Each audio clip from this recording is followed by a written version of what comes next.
السلام عليكم ورحمة الله تعالى وبركاته. كلنا وعن داوداشين شرفت لي هل كان نقدر ونسان وبرتا إنه فيسبوك وكلنا هاي على الصومالي فيسبوك يولي وبرتا إنه يوتيوب وكلنا هاي على الصومالي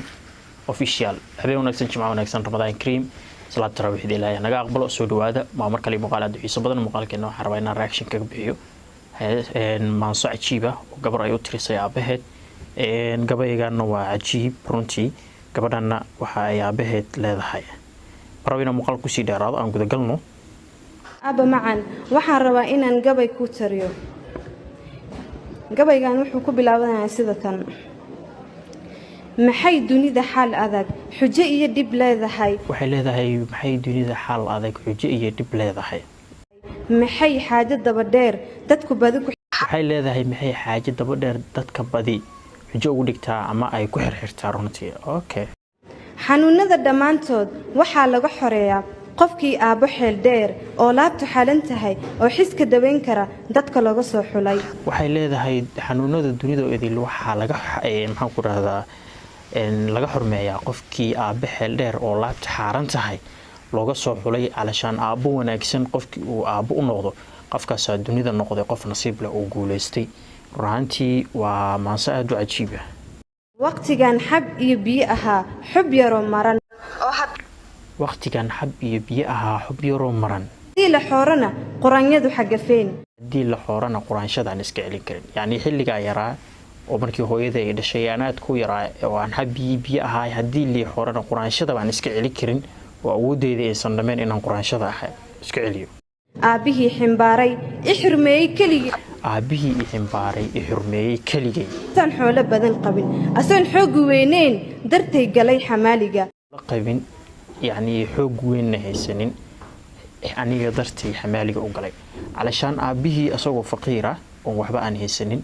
دوني ذا لدق على مي أني قدرتينا وحول بوسمي رهانتي قفكي أبيه استو وقف نصيب لرونتي كان هرداينا شقاد حربايو يعني كان هرداي أن راح يسناي استريح عن كشرينا إساقن رونتي آدو ددالاي علشان وحي تصالة هان أسو قادتي حلقي آددا إذيكي هرديسي وآدتهاي قف هردا يعني أباها ددالك يجهدك فربدن وبحيه وقرتي runtii qof walba aabaheysta waxaan ka codsanayaa inuu yiraahdo alxamdulillah waayo aabayaasheena waxa ay soo mareen dib aad iyo aad u adag waxa waaye waxa anaga ku istiraahayno ku raaxaysanayno rafaad badan bay u marayaan runtii bixi macaan maadaama uu ila joogo ina guddoonsiyo shahaada sharaf marnaba ugu dambeyn aabaheed waxa ay guddoonsiisay shahaada sharaf waxa ay leedahay marnaha u ogolaanin niyadaada inaad murugto aan igu guddoon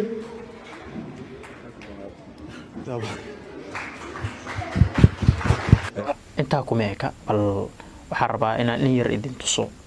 aabihii la guddoonsiiyay hadiyada qeyradiisa iyo dareenkiisa runtii qof walba calool jilcanna wuu ilmeen doonaa runtii hadhooti haydhihina waa naga ilmeysiisa aad baan u faraxsanahay dareenkayguna wuu kacsan yahay wax badan ma sheegi karo wuxuu leeyahay aad baan u faraxsanahay dareenkayguna wuu kacsan yahay wax badanna ma sheegi karo waayo gabadhiisii uu kusoo tiiri tacabeelay dadaal iyo juhdi badan oo geliyay ayaa waxa ay ka soo baxday meeshii uu ka filanayay meel ka wanaagsan waliba runtii farxadiisana lama koobi karo laakiin waxa ku kalifay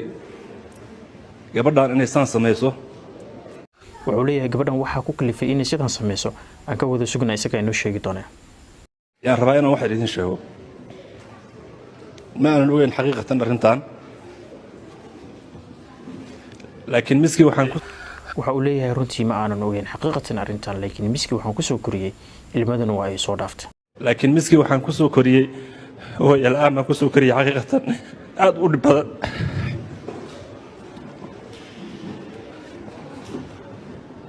wuxuu leeyahay waxaan ku soo koriyay hooyo la'aan run ahaantii aad u xanuun badan marka adigoo hooyo la'aan ah aabaha uu juhdi iyo dadaal kugu bixiyo booskii hooyo iyo booskii aabba buuxiyana runtii aad bay u qeyro badan tahay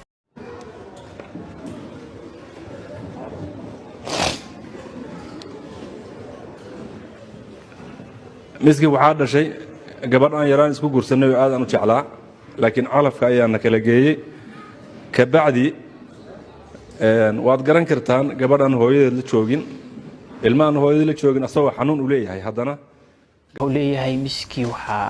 ii dhashay qof aan aad iyo aad u jeclaa oo run ahaantii laakiin calafkana kala geeyey waana dareemi kartaa gabar markii ay hooyo la'aan soo korto qof walba hooyo la'aan soo kora ayaa hooyo xanuunkeeda dareemi kara runaantii laakiin waxaa nasiib leh oo guuleystay qofkii aabihiisa dunida saaran yahay booskii hooyo iyo booskii aabana intaba isugu darsamay aad ma santiin daawadayaashan quruxda badan leh waxaan filayaa inaad muuqaalkan la dhacdeen oo aad idin cajab galiyay intii muuqaalkan ka heshay waxaan leeyahay muuqaalka like noo saaro noo sii share gareeya inta aynu ku kulmi doono barnaamij caynkan oo kale waxaan idin leenahay sida iyo